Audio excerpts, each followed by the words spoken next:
Hello valued viewers, I hope you're all doing very well. Today we're going to ask the question, could a handful of modern British fighter bombers have won the 1982 Battle of Mount Longdon? In fact, we're going to do three things today. First, we're going to learn a bit about the battle. If we don't do that, then none of this is going to make sense at all. Second, we're going to do a small reenactment as it was on the 11th of June 1982 and show what it could have been like for the guys fighting the battle. And third, as we said, we're going to introduce the modern aircraft and show how the battle could be done 40 plus years later. Now, strictly between me and you guys, to be honest, this is really just an excuse for me to talk about a battle that I'm particularly interested in, but I will do everything that I've said I'll do. First, we need to understand why are we looking at the Battle of Longdon rather than the other multitude of land battles in the Falklands War. The answer is that although this wasn't technically the bloodiest land battle of the Falklands War, that goes to the Battle of Goose Green and Darwin, the Battle of Mount Longdon was the battle that resulted in the most British casualties per capita. Of the battalion that attacked Mount Longdon, nearly 20% became casualties in the 12 hours of the battle. It was absolutely horrendous for all sorts of reasons, and those reasons, of course, we'll talk about. At this point, I will apologise for my voice. I am struggling, but I'll do my best. First, viewers, we need to learn about the battle. And we have the battle set out here. But if we're going to learn about the battle, we really need to look at the other events of that night. The 11th of June, 1982. It wasn't just Longdon that was attacked. The British also attacked Two Sisters and Mount Harriet. But if we're going to learn about the attack on this night, we really need to learn about the entire war, which leads up to the battle, or at least the land part of it. So I take you all the way back to the 21st of May. Obviously, by this point, the Argentinians had occupied the island, mainly the East Island, and had been in situ for about 9 weeks and had built up heavy defensive positions. The British had sailed with a mixed naval task force and landed first in San Carlos Bay here on the 21st of May. The first two battalions of infantry were 2 para and 3 para. After initially defending the landing point and patrolling, 2 para headed south. On the 28th of May, they attacked Darwin and Goose Green, and what followed was, of course, the famous Battle of Goose Green. 2 para at battalion strength took on the Argentinians, dug in at Goose Green at regimental strength. It was very important because at Goose Green the Argentinians had a small airfield where they could command aerial attacks.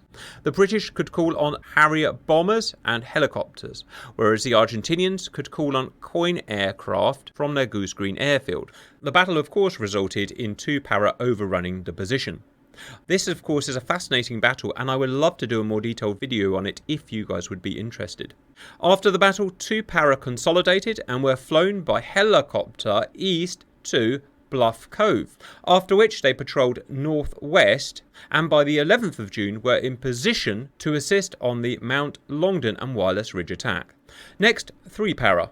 Landing on the 21st. I should say there were, of course, many other British forces landing in the next few days. The Royal Marines were here, of course, 45 Commando, 42 Commando. The Scots Guards were here, the Welsh Guards were here, the Gurkhas were here, and other elements. After landing, 3 para, of course, protected San Carlos, and the next few days, the waters around San Carlos, known as Bomb Alley, were attacked by multitudes of Argentinian Skyhawks and Mirage bombers, mainly focusing on British shipping, and of course famously British ships were hit and sunk. 3 para then began patrolling east. After a few days they rested at Teal Inlet, where they stayed and prepared for the main attack on the ring of defence around Port Stanley. Of course the whole idea of the land battle was to eventually take Port Stanley, the capital, but of course to do that the British had to sequentially take out Argentinian positions west to east. While at Teal Inlet, 3 para ran recon missions to gather intel on the mountains that they would attack, and the attack was then finalised for the 11th of June. They moved by foot all the way to the staging position. And finally we get to the 11th of June. As I said, Port Stanley had to be taken, but first, sequentially, the rings of defences on the mountains had to be taken. On the 11th of June, the mountains to be attacked were Longdon, Two Sisters and Mount Harriet. Out of interest, on the 13th, Mount Tumbledown was attacked. Mount Longdon was to be attacked by 3 para and 2 para in reserve. Two Sisters Mountain was to be attacked by 45 Commando at battalion strength with assisting units. Mount Harriet was to be attacked by 42 Commando, 7th Gurkhas and the Welsh Guards. And that brings us to why we're here, the attack on Mount Longdon. First, let's look at the topography. The feature has a ridge which spans from here, we'll call this fly half, west-southwest, to here, which we'll call fullback. That is the edge of the ridge, and this here forms a ridge. The topography on top of the mountain was mainly high rocks, with a few grass areas scattered in between. Rocks also permeated down various sides of the mountains, and the rest of the approaches were grass. Slightly north of the feature, an area known as Wing Forward was also marginally raised. East of the feature was a smaller feature known as Wireless Ridge, which technically was involved in the battle, but a separate hill or mountain. Next, let's look at the Argentinian defence. On the night of the 11th of June when the attack happened, the Argentines had 278 men stationed on the mountain. And I've modelled all 278 men. I've put them in small sections of 10, which is not truly realistic, but it's just easier for me to set it out that way. In terms of the location, I've done it as realistically as I can. I've read 2 books on the subject, and although, again, not perfect, the rough positions are shown here. The men were mainly positioned on this feature here, the peak, as well as this bowl. Each bowl, of which there were 3, are kind of grass segments between the rocks at the top of the mountain. That's where most of the infantry infrastructure, like tents and a lot of bunkers, were positioned. The main RG HQ was at the eastern end of the ridge here. The RGs had 5 heavy caliber machine guns in play, 50 cal, machine gun 1, 2, 3, 4 and 5. They were mainly there to attack British aircraft, but of course in the battle were used for anti-infantry. The fullback machine guns, number 2, would have this field of view, 3, this field of view, 1, this field of view, 5, this field of view, and 4, this field of view.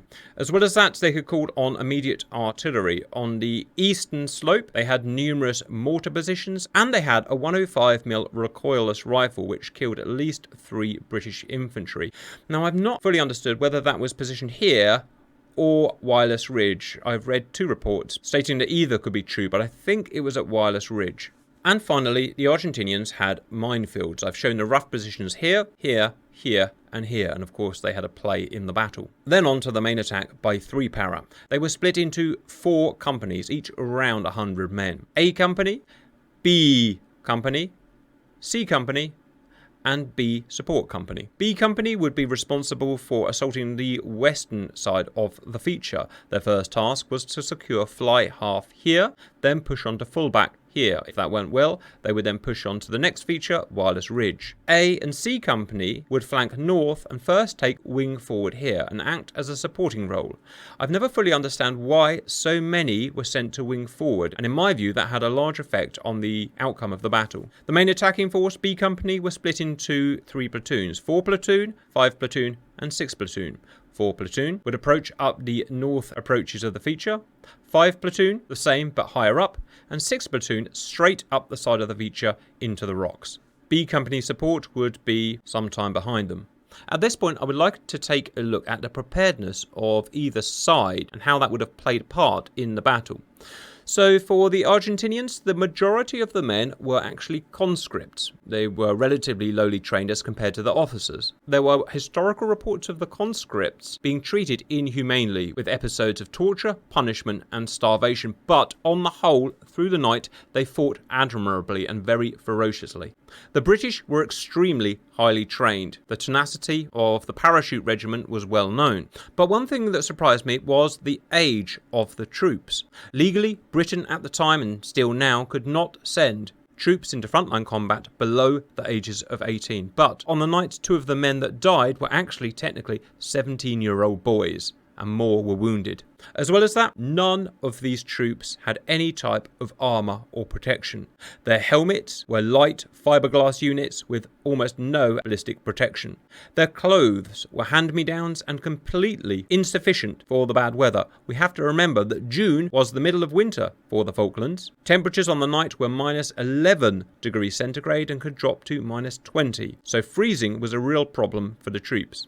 You can also imagine how difficult it was for the Argentinians, stationed on this mountain for 9 weeks, with little food and almost no protection other than tents and sleeping bags from plummeting temperatures of more than -10. Critically, the British were not armed with night vision equipment. The Argentinians were. So the Argentinians were defending from dug-in and ranged positions with night vision equipment. The British had to attack in the dead of night with no way of seeing their opponents. And no wonder that the battle was so ferocious and ended up very often in horrendous hand-to-hand combat. The battle started in earnest when one member, Corporal Brian Milne of 4 Platoon, stepped on a mine, approximately here. This awakened the Argentinians, which literally had to wake up in the middle of the night, manned their guns, and then according to a B Company soldier, the mountain truly came alive.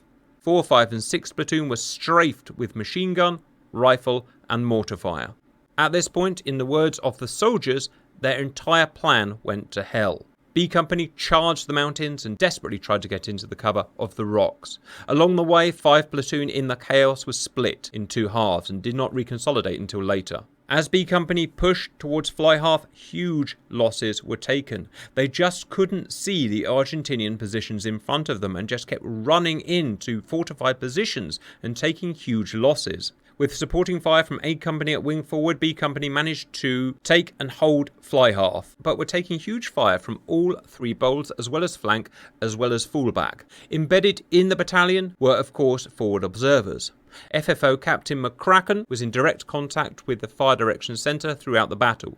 He had access to Royal Artillery 6 105mm pack howitzers, which I believe were here. I've not managed to find their exact location, but I believe it was here behind 45 Commando at about 4 miles distance. As well as that, he had 2 naval guns to bear. HMS Avenger here with a 4.5-inch gun and HMS Yarmouth with a 4.5-inch gun. HMS Glamorgan was also in play, but she was supporting 2 sisters, and I'm not sure if there was a vessel supporting Mount Harriet. If we just focus on the naval aspect for a bit, it's important to say that these naval vessels, to come within gun artillery range, had to leave the protective shield of the carriers. This made, at this point, the carriers very vulnerable, and so the ships were under pressure to fire their guns as quickly as possible and then flank speed back to the carrier to fill the gaps in the shield. During the battle, HMS Avenger fired hundreds of 4.5-inch rounds onto the mountain, after which HMS Yarmouth did the same. In terms of the actual positions, these are my best guesses based on the books that I've read, but I found it very hard to find exactly where these vessels were stationed. Notably and famously, of course, Glamorgan, after she'd finished, began sailing back to the carrier and was hit on her port side by a land-launched Exocet missile, which I believe was from Horse Point here, but as ever I stand to be corrected. She lost 14 sailors with more than 14 wounded. The artillery was used extensively, as well as local 66 and 84mm fire. The FFOs would call in progressive creeping artillery from fullback, mainly here, towards Bowl 1 and Fly Half, but it was very difficult to arrange because of the chaos of the battle. No one really knew where the forward line of friendly troops was. This caused many dangerous artillery deliveries during the battle, including friendly fire from artillery and other platoons and A Company. The battle lasted 12 hours and it was agonising. B Company would constantly push and probe to Bowl 1, to Bowl 2, over the top and on the northern flank, but they were repelled by dug-in positions that they simply couldn't see. A Victoria Cross was awarded to Sergeant Ian Mackay, approximately here, working his way along the northern sheep track to try and get to machine gun point 3 here. He ran into this dug-in position. He led 3 other troopers, one of which was killed immediately and the other 2 wounded. Mackay fearlessly charged the bunker himself. He got to within 2 feet of the trench, pulled the pin on his grenade, at which point he was strafed by multiple Argentine defenders, and his grenade exploded just before it rolled into the trench. For this and other actions, he was awarded the Victoria Cross. Back to the battle. As I said, constant probing attacks from B Company being repelled by the Argentinians, often followed by Argentinian counterattack. B Company 4, 5, 6 platoons took huge losses and eventually became ineffective. A Company inserted from the north and with the help of hundreds of 105 and 4.5-inch shell fire finally pushed the very stubbornly dug in Argentinians off the east of the mountain. In summary, obviously the Argentinians took massive losses. But as we said at the beginning of the video, the British also did take historically high losses, nearly 20% casualty rate. It was supposed to be a relatively easy battle with an initially well thought out plan, but as soon as it kicked off, the positions and strength of the Argentinians were simply not accounted for. And what should have been a relatively small battle ground into almost a World War I style battle of attrition over 12 hours. As well as that, medical evacuation was very slow, even for 1982, some soldiers taking 10 hours to be evacuated.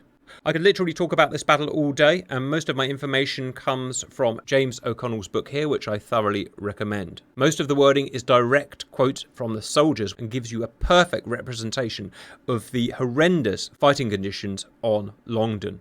Of course, the position was overrun, Wireless Ridge taken next, and then Port Stanley on the 14th, and the end of the war.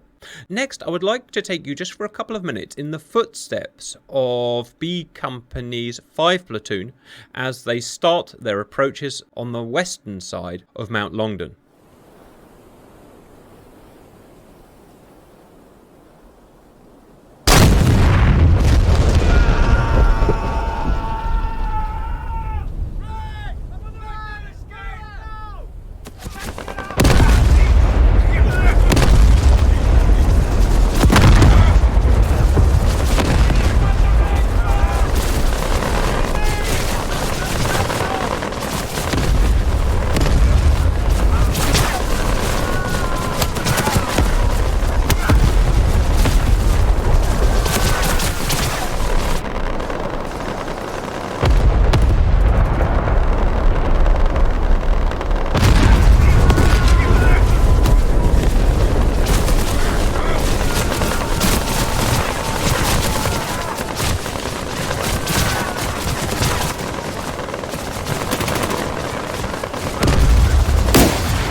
And finally, viewers, I needed to actually get some of you to watch this video, so I had to, of course, add some 5th gen fighters in, and that's perfectly fine because the whole point of me making this video was to really talk about the ill-preparedness of the British soldiers attacking a defended nighttime position with no visibility where the hostiles could see you, but you couldn't see them. And hence such losses for the British. Well, now let's reverse things a bit. We're now going to attack with modern British aircraft. I've chosen F-35s because of all aircraft they have the best night vision capability. With IR and CCD and other sensors, they can approach the mountain from high altitude out of the range of the Argentinian guns, completely undetectable by radar, and find the individual troop positions, which was critical. All these troop positions were small, dug in, trenches and or small bunkers. They have to be identified by the aircraft, logged, and then of course attacked. This probably would be possible for older aircraft with older sensors, 4th gen aircraft and whatnot, but it would be much harder,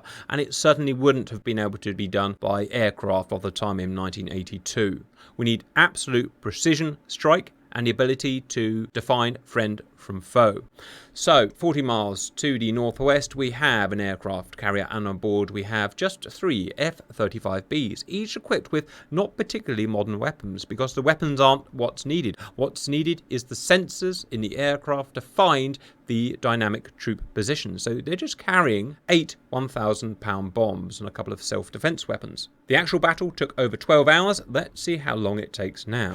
We're going to start with an extremely unrealistic style of takeoff by the F-35, but it looks great, so we'll allow it.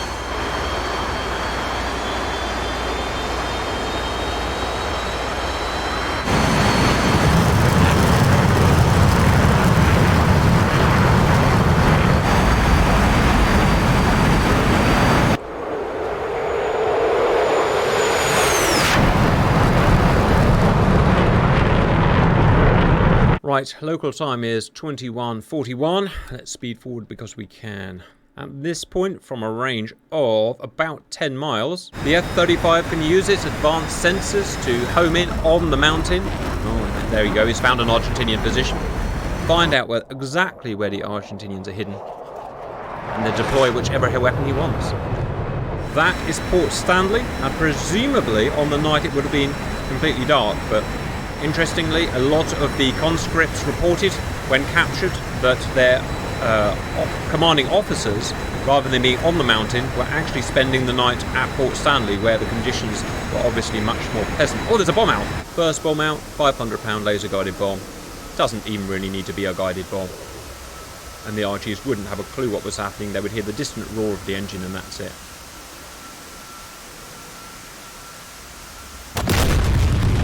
"16 men down. Second F-35 incurring. Bomb away." The moon was in this position very strong on the actual night.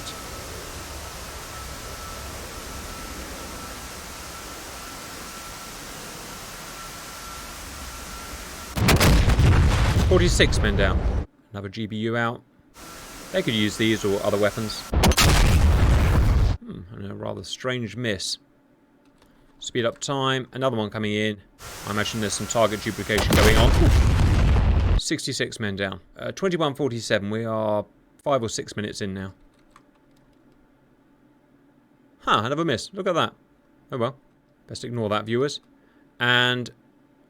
oh, direct hit right in the middle of the second bowl. Imagine if a real 500-pounder had smacked into that bowl. It would have wiped everything out in the bowl. The bowls in real life were full of tents and other infrastructures, and the British, when finding them, had really no choice but to fill them full of lead from their rifles, machine guns, as well as their 66 mils, 84 mils, and even sometimes they launched Milan anti-tank rockets against each other. The RGs did exactly the same. They launched anti-tank rockets at the British infantry position, killing a lot of British. At one point, a recoilless rifle fired from the ridge here, fired at British infantry in the first bowl here. It skimmed off the top of the bowl and went down the west side of the mountain here and hit an anti-tank crew and killed 3 British soldiers there. Another Mark 83.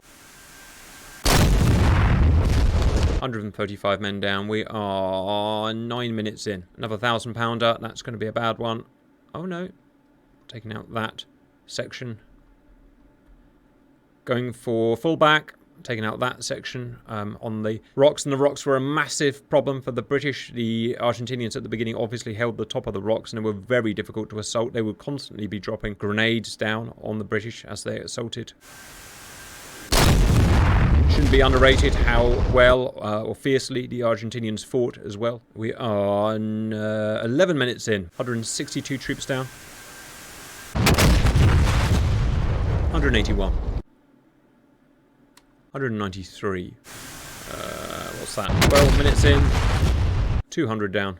2 companies worth. Simultaneous attack.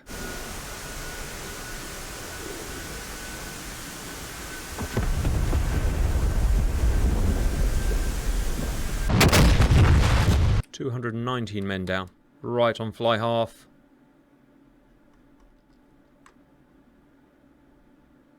Bad hit there. 242.